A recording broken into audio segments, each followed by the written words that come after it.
Cümleten selamun aleyküm hanımlar. Divapatik YouTube kanalıma hepiniz hoş geldiniz.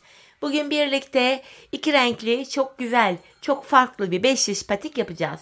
Ben patiğimde pembe ve beyaz olmak üzere 2 tane normal patiklik ip kullandım. Şişlerim 3 numara. Modelimiz de şöyle. Çok güzel, çok şık, hoş bir model oldu hanımlar. Bu şekilde. Ben bu modeli Instagram'dan arkadaşım Patik Perisi sayfasından aldım. Kendisine de model için çok teşekkür ediyorum. Bu patik benim elimin ölçülerine göre 37, 38 ve 39 numara ayaklar için uyumlu oldu hanımlar. Hemen patiğimi kenara bırakıyorum. Birlikte başlayalım.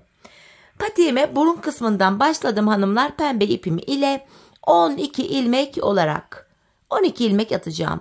1 2 3 4 5 6 7 8 9 10 11 ve bir ilmek daha atıyorum. 12 ilmek attık, geri dönüyorum, arka yüzdeyiz. Arka yüzde ilk sırada ilk kenar ilmeğimi aldıktan sonra diğer ilmeklerimi ters olarak örüyorum. Sonuncu ilmeğimi de ters ördüm. Şimdi geri dönüyorum. Ön yüzdeyiz. Artık tamamen düz örgü uygulaması yapacağız. 5 şişe geçeceğiz. Kenar ilmeğimi aldıktan sonra şu ikinci ilmeğim 3 4 5 6. Kalan 6 ilmeğimi de diğer şimdi örüyorum. 12 ilmeği ikiye ayırdık. Şimdi hiç geri dönmeden 3. şişimize ilk başladığımız yerden ilmekler çıkaracağız. İlk ilmeğimi hemen şu kenara girerek çıkartıyorum. Yine devamında ilmek çıkartmak için tığımı kullanacağım.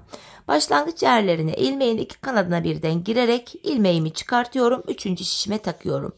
Bakın burada 2 ilmek oldu. Şu 3. ilmeğim, 4. ilmeğim, şu 5. ilmeğim, şu da 6. Şimdi bir 6 ilmek daha çıkaracağım. Onu da bu defa 4. şişime takacağım. Şu 1. ilmeğim, şu 2, 3, 4, 5 ve hemen şu kenardan da bir ilmek çıkarttım, 6. 4 şişte de 6 ilmek oldu. Şimdi bir sıra hanımlar ilmeklerimizi düz olarak öreceğiz. 5 şiş patikte bir sıra dediğimiz olay şudur. 4 şişimizdeki ilmekleri de örüp tamamlayınca bir sıra örmüş oluyoruz. İlk şişimi ördüm. Şimdi ikinci şişime geçiyorum. Boş olan şişimiz ile sıradaki şişteki ilmekleri örüyoruz. Sonuncu ilmeğimi de ördüm. 3. şişime geldim. Şimdi de buradaki 6 ilmeğimi öreceğim.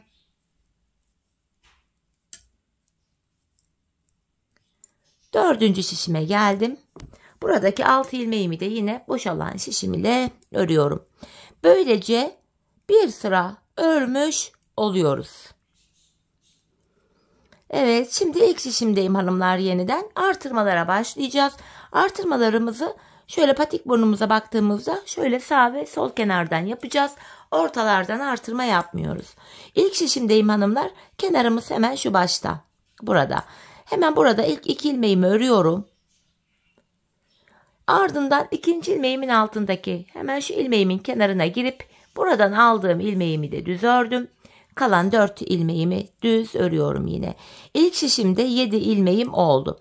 İkinci şişime geldim. Kenar sol tarafta. Son 2 ilmek kalana kadar örüyorum. Sondan ikinci ilmeğimin altına şuraya girdim ve buradan aldığımı da düz ördüm. Kalan 2 ilmeğim düz örülüyor. 3. şişime geldim. Kenarımız hemen başta. 2 ilmek örüyorum. Ve ikinci ilmeğimin altına şuraya girerek buradan aldığımı da yine ördüm. Kalan 4 ilmeğim düz örülüyor. İlk 3 şişimde 7'şer ilmeğim oldu. 4. ve sonuncu şişimdeyim. Kenarımız hemen solda. Son 2 ilmeğim kalana kadar öreceğim.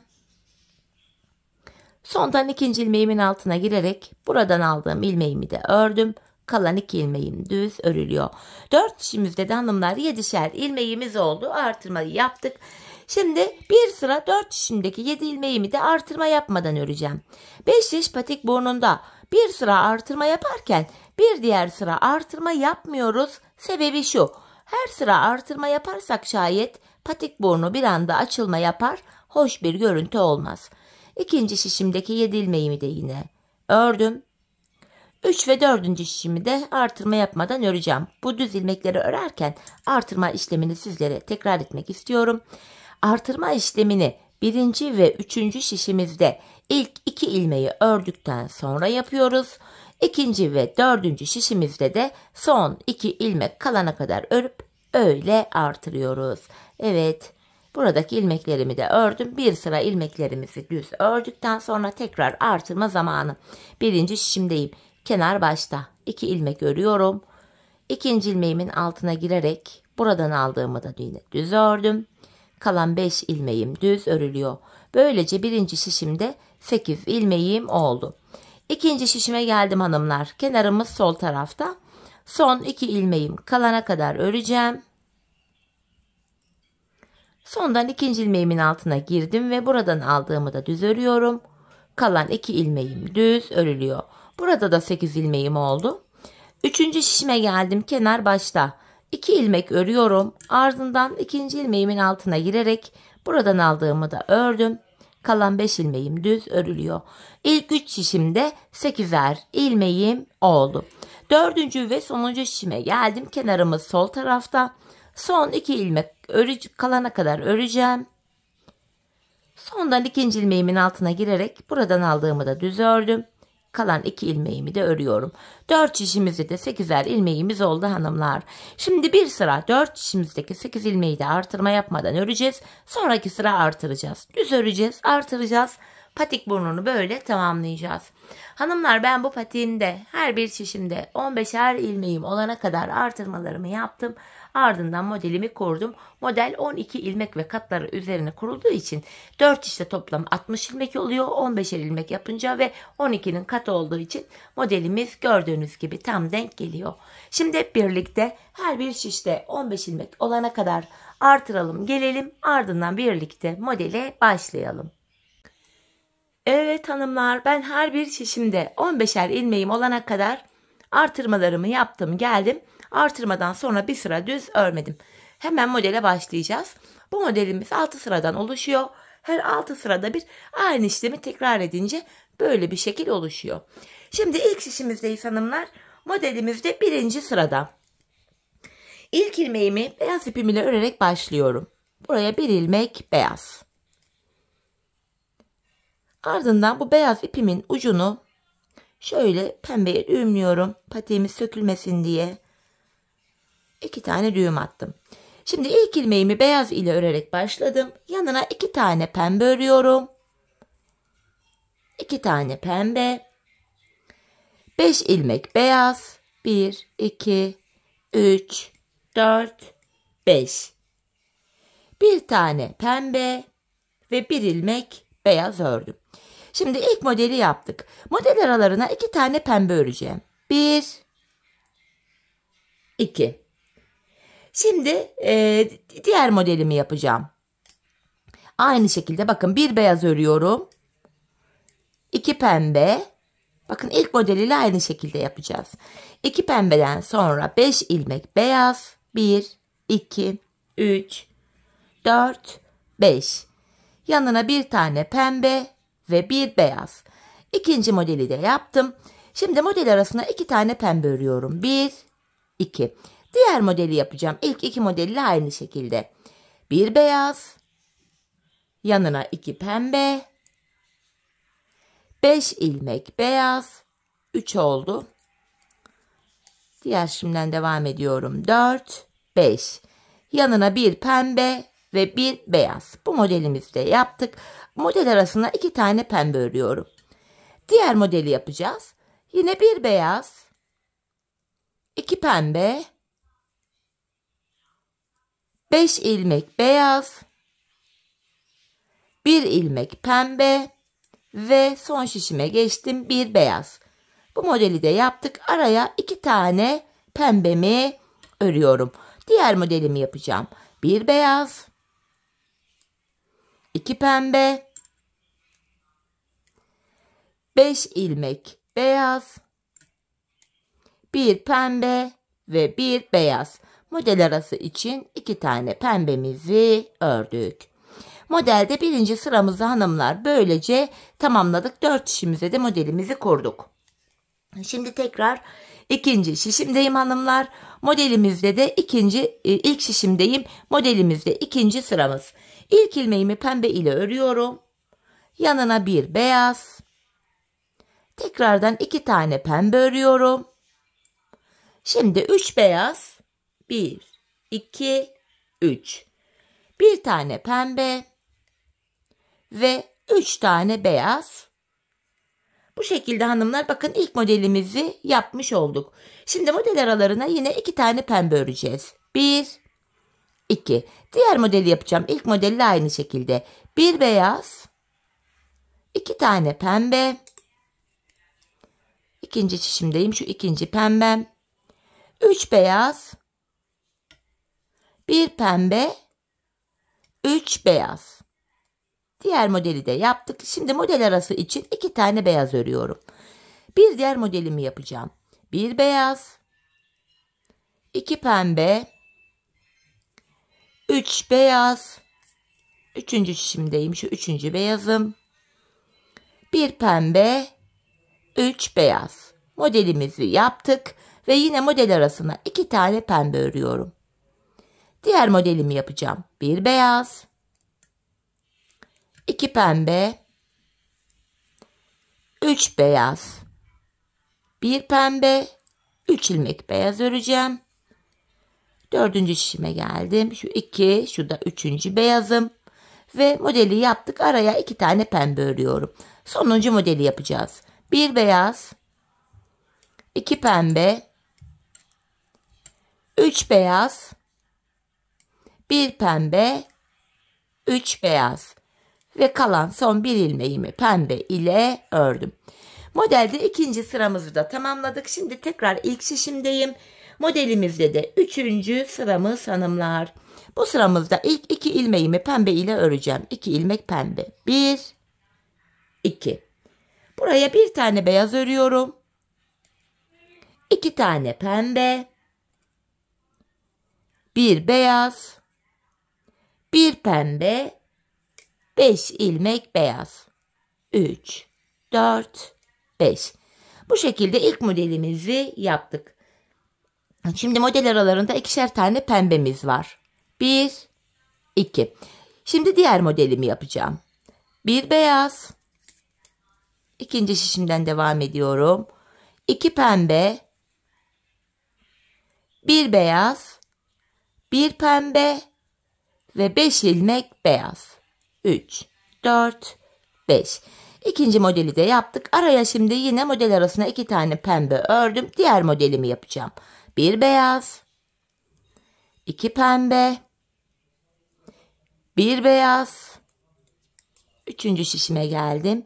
1 pembe ve 5 ilmek beyaz. 3, 4, 5. Bir diğer modelimi yapacağım. Arada model arasına 2 tane pembemi ördükten sonra 1 beyaz, 2 pembe, 1 beyaz, 1 pembe, 5 ilmek beyaz.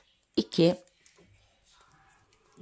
3, 4, 5. Şimdi model arası için yine 2 tane pembemi örüyorum. Hemen sonuncu modele başlayacağım. 1 beyaz, 2 pembe, 1 beyaz, 1 pembe ve 5 ilmek beyaz. Modelimizde hanımlar böylece 3. sıramızı da tamamlamış olduk. Şimdi tekrar birinci şişimdeyim. Modelimizde 4. sıramız. 4. sıramızda ilk ilmeğimi beyaz ile örerek başlıyorum. Şöyle. Bir ilmek beyaz ördüm. Yanına 2 tane pembe. 1, 2. Buraya bir tane beyaz örüyorum. 2 tane pembe, 5 tane beyaz. 1, 2, 3, 4, 5. Bu şekilde hanımlar, bakın ilk modelimizi yapmış olduk. Şimdi model aralarında hanımlar bir tane pembemiz var. Model arasına bir tane pembe ördüm. Şimdi ilk model ile aynı şekilde ikinciyi yapacağım. Bir beyaz örüyorum. 2 pembe.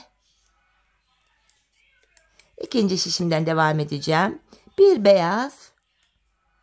2 pembe.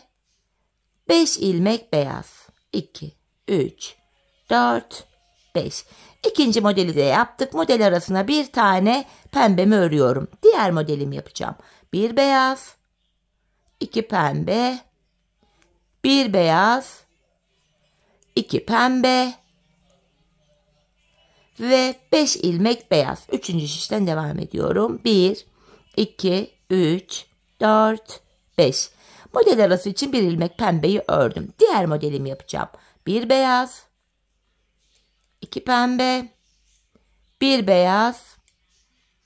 2 pembe ve 5 ilmek beyaz. 3. Dördüncü şişten devam ediyorum. 4 ve 5. Model arası için yine bir tane pembe örüyorum. Sonuncu modeli yapacağım. Bir beyaz. 2 pembe. Bir beyaz. 2 pembe ve 5 ilmek beyaz. 3, 4, 5 ve son bir ilmeğimi de pembe ile ördüm. Dördüncü sıramızı da yaptık hanımlar. Şimdi tekrar ilk şişimdeyim. Modelde 5. sıramız. Bu sıramızda ilk ilmeğimi pembe ile örüyorum. Bir tane pembe ördüm. Yanına bir tane beyaz. 3 tane pembe örüyorum. 5 ilmek beyaz. 1, 2, 3, 4, 5. Evet, şimdi ilk modeli yaptık. Artık model aralarında 3'er tane pembemiz var. Şimdi 3 ilmek pembe öreceğim. 1, 2, 3. Diğer modelimi yapıyorum. Bir beyaz. 3 pembe. Ve 5 ilmek beyaz. 1, 2, 3, 4, 5. Model arasında 3 ilmek pembemiz var. Bu şekilde. Şimdi diğer modelimi yapacağım. Bir beyaz. 3 pembe.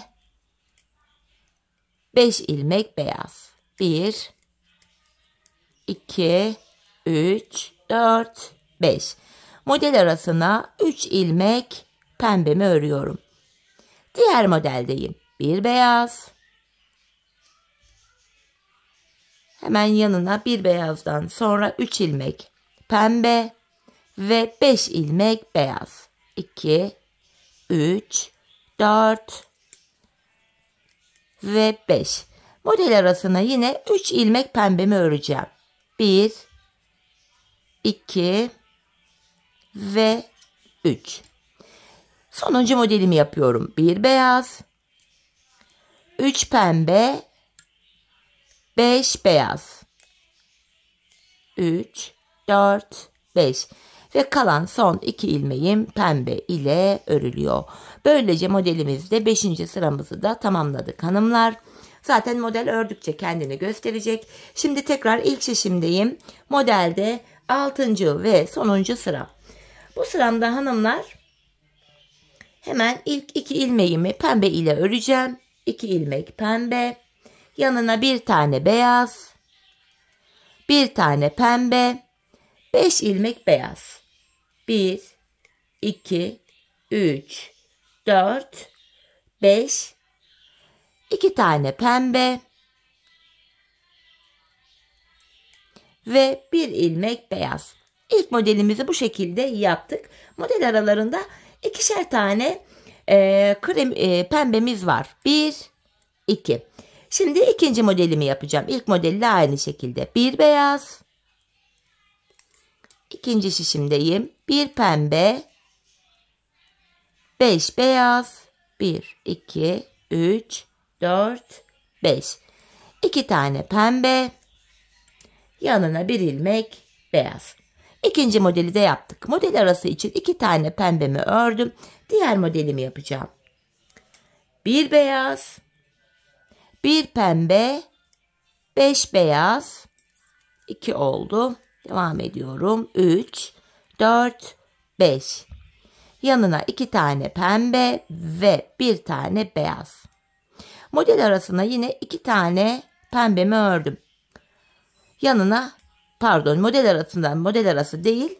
Evet, model arasına 2 tane pembeyi ördük ve diğer modeli yapıyoruz. 1 beyaz, 1 pembe, 5 beyaz, 2, 3, 4, 5.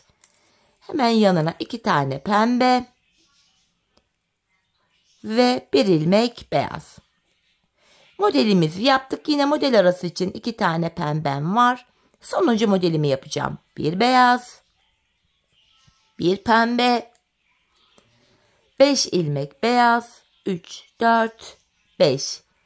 2 ilmek pembe ve 1 tane beyaz. Sonuncu modelimizi de yaptık hanımlar. Bakın, ilk modeli böyle tamamladık. 6 sıradan oluşan model hepi topu bu kadar. Şimdi ikinci modeli de birlikte yapalım. Şekil biraz daha ortaya çıksın hanımlar. Şimdi ilk şişimdeyim. Hemen ikinci modeli yapacağız hanımlar. Model kendini tekrar ediyor. 6 sıradan oluşan bir model kendini tekrar ediyor. Şimdi modelde ilk sıramız. Düşünelim. Modeli ilk başlarken nasıl yapmıştık? 1 ilmek beyaz ile başlamıştım. Yanında 2 tane pembem var. 5 ilmek beyaz. 1, 2, 3, 4, 5. 1 tane pembe ve 1 tane beyaz. Bakın, modelde birinci sıramız. İlk modeli yaptık. Model aralarında 2 tane pembe var. İlk kurduğumuz modeli tekrar ediyoruz hanımlar. Şimdi ikinci modeli yapacağım. 1 beyaz, 2 pembe, 5 ilmek beyaz öreceğim şimdi. 1, 2, 3, 4, 5. 1 tane pembe ve 1 beyaz. Diğer modeli de yaptık. Araya 2 tane pembe örüyorum. Diğer modeli yapacağım. 1 beyaz, 2 pembe, 5 tane beyaz, 3, 4, 5. 1 pembe ve 1 beyaz ördüm, modelimi yaptım. Araya 2 tane pembe örüyorum. Diğer modelimi kuracağım. 1 beyaz, 2 pembe, 5 beyaz, 1 pembe ve 1 ilmek beyaz. Modelimizi yaptık. Model arası için 2 pembem var. Diğer modelimi yapıyorum. 1 beyaz, 2 pembe, 5 ilmek beyaz, 1 pembe ve 1 beyaz. Kalan son 2 ilmeğim de pembe. İkinci modelin birinci sırasını böylece tamamladık. Şimdi tekrar ilk şişimdeyim. İkinci modelde ikinci sıra hanımlar. Bu sıramızda ilk modelin ikinci sırasında olduğu gibi ilk ilmeğimi pembe ile ördüm. Yanına 1 beyaz örüyorum. 2 tane pembe, 3 beyaz, 1 pembe, 3 beyaz. İlk modeli yaptık. Model aralarına 2'şer tane pembe örüyorum. Şimdi ikinci modelimi yapacağım. 1 beyaz, 2 pembe, 3 beyaz, 1 pembe, 3 beyaz. Yine model arasına 2 tane pembe ördüm. Diğer modelimi yapacağım. 1 beyaz, 2 pembe, 3 ilmek beyaz. Üçüncü şişimden devam ediyorum. 1 pembe ve 3 beyaz. Bu modelimizi de yaptık. Yine model arasına 2 tane pembe ördüm. Devam ediyorum. Diğer modelimi yapıyorum. 1 beyaz, 2 pembe, 3 beyaz, 1 pembe, 3 beyaz. Dördüncü şişime geldim. İkinci ve üçüncü beyazım. Model arasına 2 ilmek pembemi ördüm. Sonuncu modelimdeyim. 1 beyaz, 2 pembe, 3 beyaz, 1 pembe ve 3 beyazımı ördüm. Kalan son ilmeğim pembe. İkinci modelin ikinci sırasını bitirdik. Tekrar ilk şişimdeyim. Hanımlar, şimdi de modelimizde ikinci modelimizin 3. sırasındayız. İlk 2 ilmeğimi pembe örüyorum. İlk modelin 3. sırasını yaptığımız gibi aynı şekilde ikinci modelin 3. sırasını da yapıyoruz. 2 pembemi ördükten sonra bir beyaz, 2 pembe, bir beyaz, yanına bir pembe ve 5 ilmek beyazımı örüyorum. Model aralarında hanımlar 2'şer tane pembemiz var. 1, 2. Şimdi diğer modelimi yapacağım. Bir beyaz, ikinci şişten devam ediyorum. 2 pembe, bir beyaz, bir pembe ve 5 ilmek beyaz. 3, 4, 5. Model arasına 2 tane pembemi ördüm. Diğer modelimi yapacağım. Bir beyaz, 2 pembe, bir beyaz, bir ilmek pembe ve 5 ilmek beyaz. 1, 2, 3, 4, 5.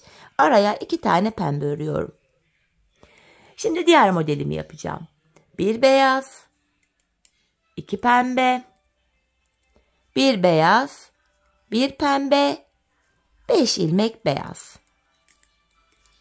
Son şişimdeyim. 3. 4. ve 5. beyaz ilmeğim.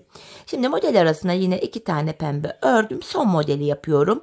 Bir beyaz, 2 pembe, bir beyaz, bir pembe ve 5 ilmek beyaz.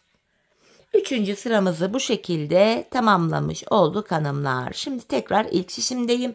Modelde 4. sıramız. Bu 4. sıramıza hanımlar ilk ilmeğimi beyaz ile örerek başlayacağım. Bir ilmek beyaz örüyorum. Yanında 2 tane pembe, 2 pembe, bir beyaz, tekrar 2 tane pembe, 5 ilmek beyaz.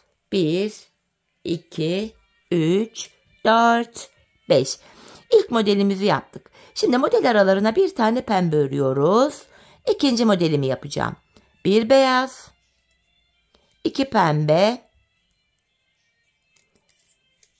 tekrar bir beyaz, 2 pembe, 5 ilmek beyaz.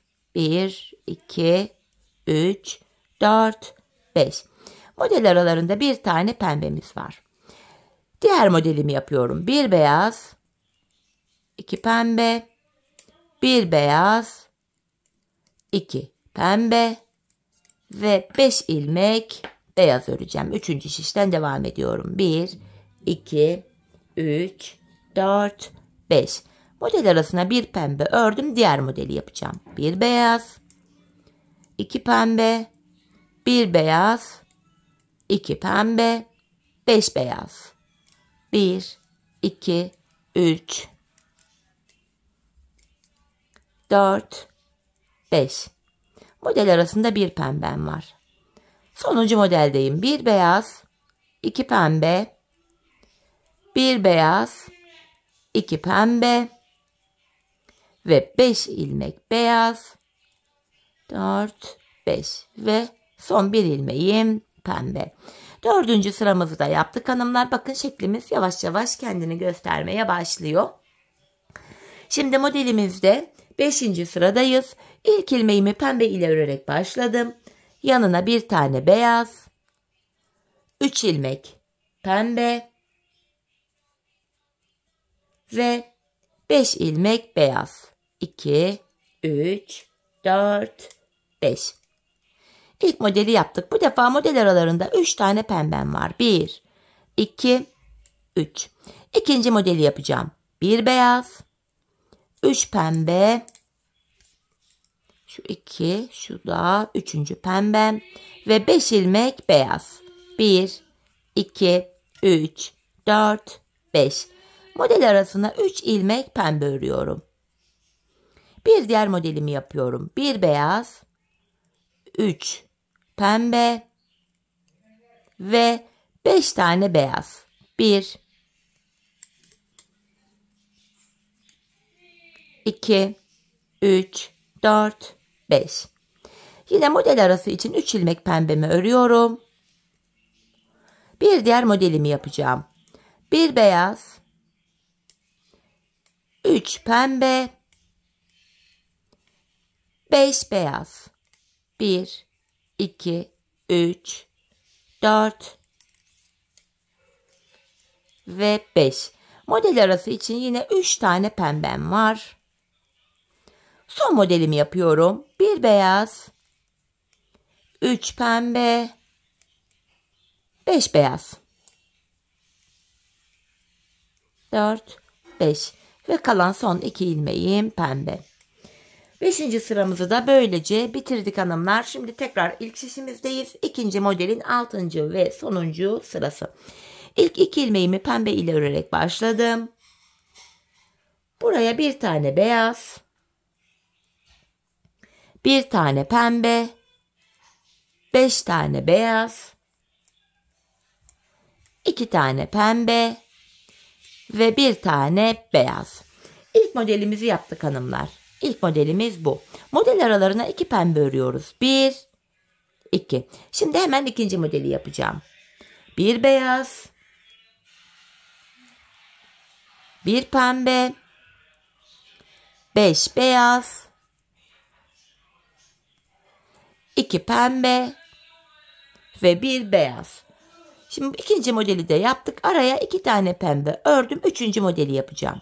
1 beyaz, 1 pembe, 5 beyaz. Üçüncü şişten devam ediyorum. 3, 4, 5. 2 pembe, 1 beyaz. Modeli tamamladık. Şimdi model arasına 2 pembe örüyorum. Diğer modelimi kuracağım. Buraya 1 beyaz, 1 pembe, 5 ilmek beyaz, 2 ilmek pembe, 1 ilmek beyaz. Model arasına 2 tane pembemi ördükten sonra sonuncu modelimi yapacağım hanımlar şimdi. 1 beyaz, 1 pembe, 5 beyaz, 3, 4, 5. 2 tane pembe ve 1 tane beyaz. Sonuncu modelimi de yaptım. Böylece 6 sıradan oluşan ikinci modelimizi de yaptık. Bu aşamada kafanız karışmasın diye ilk 2 modeli baştan sona sizlere bu şekilde göstermek istedim. Hiç sıra atlamadan ördüğüm ilmekleri tek tek söyleyerek ilk 2 modeli anlattım hanımlar. Şimdi ilk şişimizde 3. modeli yapacağız. Yine ilk 2 modeli nasıl yaptıysak 3. de aynı şekilde yapılacak hanımlar. Bakın. Şu 6 sıradan oluşan şu 1. modelde, şu 2. model, 3 ve 4. Ben bu bölüme toplamda 6 sıradan oluşan modeli 4 kere tekrar ettim. Şimdi ilk 2 modeli yaptığımız gibi diğer 3. ve 4. modeli de yapalım hanımlar. Modele bakarak yapamıyorum diyenler varsa da ilk 2 modeli baştan sona zaten anlattım. İlk 2 modelin sıralamalarını takip ederek, yani videoyu biraz geri alıp bu ilk 2 modelin sıralamalarını takip ederek 3. ve 4. modeli de yapabilirsiniz. Dediğim gibi her 6 sırada bir tekrar eden bir modeldi. Şimdi hep birlikte burada ilk 2 modeli yaptık. 3. ve 4. modelimizi de yapalım. Gelelim hanımlar, ardından buluşalım. Evet hanımlar, gördüğünüz üzere ben patiğimin ön bölümünü tamamladım. Toplamda 6 sıradan oluşan modelimi 4 kere kurdum. Zor gibi görünen fakat sistemli bir şekilde ilerleyen gayet zevkli bir modeldi. Şimdi dediğim gibi modelimizi tamamladık. Bilek ayrımı yapacağız fakat öncesinde bilek ayrımı için hazırlık olsun diye ilmeklerimizi bu ana renk ipim ile pembe ile düz olarak öreceğim. Hanımlar, artık buradan beyaz ipimizi de kesip arkaya düğümleyebiliriz. Çünkü modelin devamında artık ana renk ipimizi kullanacağız. Bu şekilde gördüğünüz üzere ilk şişimdeki ilmeklerimi ördüm. Şimdi hanımlar, 4 şişimizdeki ilmeklerimizi de 2 sıra boyunca, yani 2 sıra derken 4 şişimizi bir kere dolanacağız. Pembe ipimizle ardından bir kere daha öreceğiz. 2 sıra olacak. Bu şekilde 2 sıra örelim, gelelim, ardından buluşalım. Bilek ayrımını birlikte yapalım. Evet hanımlar, 2 sıra boyunca ilmeklerimi ördüm geldim. Şimdi tekrar ilk şişimdeyim. Bilek ayrımı yapacağız. İlk şişimde hanımlar son bir ilmek kalana kadar ilmeklerimi örüyorum. 15 ilmeğim vardı. İlk 14 ilmeğimi öreceğim. Bakın burada son bir ilmek kaldı. Bu sonuncu ilmeğim ile ikinci şişimdeki ilk ilmeğimi aldım. Bu iki ilmeği şöyle birbiriyle yer değiştiriyorum. Yer değiştirdiğim ilk ilmeği ilk şişimle ördüm. Bilek ayrımında, yani burada ilmekleri yer değiştirerek örme sebebim şu: bilek ayrımı yaptığımız yer daha sıkı ve sağlam oluyor. Şimdi patiğimizin arkasına geçtik hanımlar. Ben patiğimin şu bilek kenarlarına 8'er ilmek haroşa ördüm. Ben örgümüzün hem arka yüzünde düz örgü örerek haroşaları elde ediyorum. İkinci şişimde bilek kenarındaki ilk 8 haroşa ilmeğimi düz örüyorum. 7 ve 8. Diğer ilmeklerimi de ön yüzde olduğum için düz örmeye devam edeceğim. Artık patiğimizin arkasına geçmiş bulunuyoruz hanımlar. Patiğimizin arka bölümünde ön yüzde düz örgü, arka yüzde de ters örgü uygulaması yapıyoruz. Şimdi bilek ayrımına kadar öreceğiz. Ardından geri döneceğiz. Geri döndüğümüzde arka yüzde olacağımız için ilmeklerimizi ters olarak öreceğiz. Sadece bilek kenarlarındaki 8'er ilmek haroşamızı haroşa olarak öreceğiz. Şu an tabandaki ilmeklerimi örüyorum düz olarak. Son şişime geldim. Burada da ilmeklerimi düz örüyorum. Bilek ayrımı yaptığımız şişimiz. Bakın son 8 ilmeğim haroşa. Bunları da yine düz örüyorum. Bunları arka yüzde de yine düz öreceğim. Evet, bilek ayrımına geldim hanımlar. Şimdi geri döneceğim. Yapacağımız işlem bu. Bilek ayrımı yaptığımız yere kadar öreceğiz, geri döneceğiz. Şimdi ben sonuncu ilmeklerimi ördüğüm için ilk ilmeğimi örmeden aldım. Kenar ilmeğimle birlikte toplam 8 ilmek haroşamız düz örülüyor. 4, 5, 6, 7 ve 8. Bakın ön yüze bir diş haroşa düştü. Diğer ilmeklerimi de şu anda arka yüzde olduğum için ters olarak örüyorum hanımlar. Böyle. Bir diğer şişime geldim. Burada da yine ilmeklerimi ters öreceğim. Patiğimizin arka bölümünde yapacağımız işlem hepsi bu. Bilek ayrımına kadar öreceğiz, geri döneceğiz, öreceğiz, geri döneceğiz. Ön yüzdeysek eğer düz örgü, arka yüzdeysek de ters örgü uygulaması yapacağız. Sadece bilek kenarlarındaki 8'er ilmek haroşamızı haroşa olarak öreceğiz hanımlar. Başka da bir işlem yok. Bu şekilde ilmeklerimi ördüm. Son şişime geldim. Burada da yine ters öreceğim. Sadece son 8 ilmek haroşa olduğu için düz örülecek. Bu şekilde ters ördüm. Bakın son 8 ilmeğime geldim. Bunları düz örüyorum artık. Bu şekilde. Bakın bilek ayrımına yine geldik hanımlar. Tekrar geri dönüyorum. Şimdi yine ön yüzdeyiz. Kenar ilmeğimi aldıktan sonra zaten kenardaki ilk 8 haroşa ilmeğimiz düz örülüyor. Ve ön yüzde olduğumuz için de bu şekil yine diğer ilmekleri bilek ayrımı yaptığımız yere kadar, diğer kenara kadar düz olarak öreceğiz. Ardından geri döneceğiz. Arka yüzde ters öreceğiz. Böyle devam edecek. Şöyle baktığımızda patiğimizin şu kenarlarında hanımlar birer diş haroşamız oluştu bile. Ben bu patiğimin şu arka bölümüne toplamda 15 diş, yani 15 sıra haroşa ördüm. Bu benim elimin ölçülerine göre tam oldu. Sizler bu aşamada patiğinizi örerken ayağınıza giyin hanımlar. Bir ölçün. Şu arka bölümü topuğunuzun kenarına gelene kadar örmeniz gerekiyor. Bu şekilde ölçü alarak yaparsanız patik ayağınıza tam olur. Şimdi hep birlikte ölçülerimize göre arkayı örelim, gelelim. Sonrasında buluşalım. Topuğumuzu keseceğiz. Evet hanımlar, patiğimin arka bölümünü 15 diş haroşa olacak şekilde ördüm geldim. Bu aşamada bilek ayrımından sonra bakın şu bölüm açıldığı için ilmeklerin hepsi şöyle dümdüz duruyor. Yani tek şişle toplanacak duruma geldi. Ben de bu aşamada topuk kesiminde bana kolaylık sağlasın diye ön yüzden baktığımızda sol tarafa 26 ilmek ayırdım. Kalan ilmekleri sağ şişime taktım. Şimdi topuğumuzu öreceğiz. Bu topuk bölümünde kenardaki 8 ilmek haroşamız yine haroşa olarak örülecek. Model bütünlüğü sağlansın diye. 8 haroşamı ördüm. Ön yüzdeyim. İlmeklerimi düz olarak ve sayarak örmeye devam edeceğim. Şu 9. ilmeğim. 10, 11, 12, 13, 14, 15, 16, 17, 18, 19, 20, 21, 22, 23, 24, 25 ve 26. ilmeği örerken öndeki ikisini alıp birlikte keserek örüyorum. Zaten buraya da 26 ilmek ayırmıştık. Burada da 26. ilmekte kesimimizi yaptık. Topuğumuz için ortaya bakıyorum. Burada da 7 ilmek kaldı. Bu 7 ilmek her seferinde birer birer kesilecek, eksilecek, bitecek ve böylece topuğumuz oluşacak. Şimdi yapacağımız işlem şu. Kesimden sonra geri dönüyorum. Arka yüzdeyim. İlk ilmeğimi örmeden aldım. Arka yüzü olduğum için ilmeklerimi ters olarak örüyorum. Sadece son 8 haroşa ilmeğimi düz öreceğim. Evet, son 8 ilmeğime geldim. Haroşalarımı düz olarak örüyorum hanımlar. Sonuncuyu da yine ördüm. Geri dönüyorum. Ön yüzdeyim. Bir önceki sırada yaptığım işlemin aynısını yapacağım. Yani ilk 25 ilmeğimi öreceğim. 26. ilmekte kesimimi yapacağım. Yine 8 ilmek haroşamı ördüm. Sayarak gidiyorum.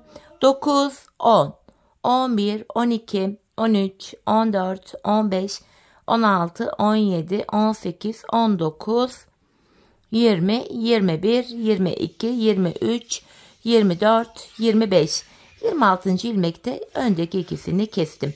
İkinci kesimi yaptık. Bir önceki sırada arada 7 ilmek vardı. Şimdi baktığımızda 6 ilmek kaldı. Şimdi kesim yaptık. Geri döneceğiz. Arka yüzde ilmekleri öreceğiz. Ön yüzde yine ilk 25 ilmeği öreceğiz. 26. da kesimi yapacağız. Biz bu kesme işlemine aradaki 6 ilmek bitene kadar devam edeceğiz. Şimdi hep birlikte topuğumuzu örelim, gelelim. Evet hanımlar, patiğimin topuğunu ördüm ve geldim. İlk başta sol tarafa 26 ilmek ayırmıştım. Kesimlerden sonra sağ şişimde de 26 ilmeğim kaldı. Yani her iki şişimizdeki ilmek sayıları da birbirine eşit. Şimdi patiğimin düz tarafı içeride, ters tarafı da dışarıda olacak şekilde ikiye katladım. Tığımı alıyorum hanımlar. Kesime başlıyoruz. İlk kesimim şöyle. Benden taraftaki şişten bir ilmek, ikinci şişten de bir ilmek aldım. İkisini topluyorum. Diğer kesimlerimi şöyle yapacağım. Benden taraftaki şişten bir ilmek, ikinciden de bir ilmek aldım. İkinci ilmeği ilkinin içinden geçirdim. Tığımdaki ilmekleri topluyorum. Benden taraftaki şişten bir ilmek, ikinciden de bir ilmek aldım. İkinci ilmeği ilkinin içinden geçirdim. Tığımdakileri topluyorum. Karşılıklı olarak şişlerimizden birer tane ilmek alıyoruz ve ikinci şişten aldığımız ilmeği ilk şişten aldığımız ilmeğin içinden geçiriyoruz. Tığımızdaki ilmeklerimizi topluyoruz. Kesme işlemi bu şekilde yapılıyor. Her iki patiğimizin topuğu da aynı yöne, aynı şekilde kesiliyor hanımlar. Kesim işlemi bu. Kalan ilmeklerimizi de aynı şekil keselim, ardından buluşalım. İlmeklerimi kestim geldim hanımlar. Son birer ilmeğim kaldı. Önce benden taraftaki, sonra ikinci şişimdeki ilmeğimi tığıma aldım. Tığımda 3 ilmek var. Üçünü birden topluyorum. Buraya şöyle 2 tane de zincirimi çektim ve ipimizi kesiyorum. Hemen ipimizin ucunu gizleyelim, ardından topuğumuza ve patiğimize genel olarak bakalım birlikte. Şöyle arka ilmek aralarına girerek şöyle ipimin ucunu düğümleyerek gizliyorum. Evet. Bakın topuğumuz şöyle ayağı giyince böyle duruyor. Gizli kesim. Ayakta izi bile belli olmuyor. Çok güzel, temiz bir görüntüsü oluyor bu şekilde. Evet hanımlar, patiğimiz şekil olarak bu. Hemen manken ayağıma da giydireyim. Birlikte ayaktaki duruşuna da bakalım. Ben çok beğenerek, çok severek yaptım bu modeli hanımlar. Umarım sizler de benimle birlikte beğenerek, severek yaparsınız. Yapacak olanlara da şimdiden kolay gelsin diyorum. Evet, patiğimizin ayaktaki duruşu da gördüğünüz gibi bu şekilde. Hemen yandan duruşu, diğer kenarı, tabanımız, topuğumuz, model böyle. Evet hanımlar, yine birlikte güzel bir modelin daha sonuna geldik. Umarım sizlere faydalı, hoş bir video olmuştur. Yeni modellerde, yeni videolarda buluşmak dileğiyle. Şimdilik hoşça kalın, sağlıcakla kalın.